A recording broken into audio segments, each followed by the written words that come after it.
I've just finished Unravel Me by Tahereh Mafi, and I would say that this book is marginally better than the first one. For all of its hype online, Shatter Me was a mediocre reading experience, and some of its problems definitely carry over into this sequel. For the most part, it's okay, and I'm still hopeful that the rest of the series will improve over time.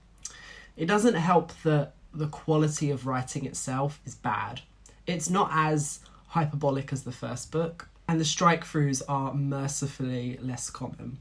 But there's still plenty of nonsense metaphors, and the dialogue is cringe-inducing.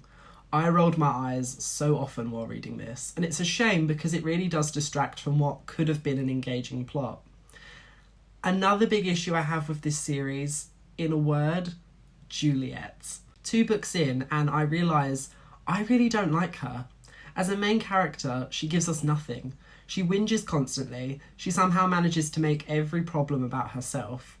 When the re-establishment captures 4 of her friends, her immediate reaction is, oh no, I now have to go get to know new people, as if her loneliness is like a bigger priority than their lives.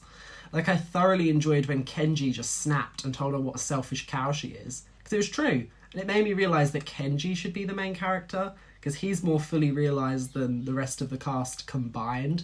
I think this book features romance a lot more prominently than the first one, which is not necessarily a bad thing. I don't dislike romance books, but it encumbers the rebellion storyline, and it's not well done, in my opinion. We waste so many pages on this very uneven love triangle between Adam, Juliet, and Warner.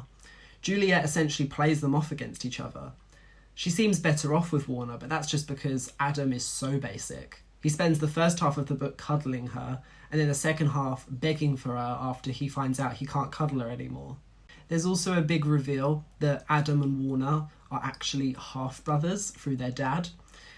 A rather lazy trope that goes full Vampire Diaries. It's like, oh, will Juliet pick the good brother or the bad brother? I think they're both better off without her, but I guess she's going to end up with one of them.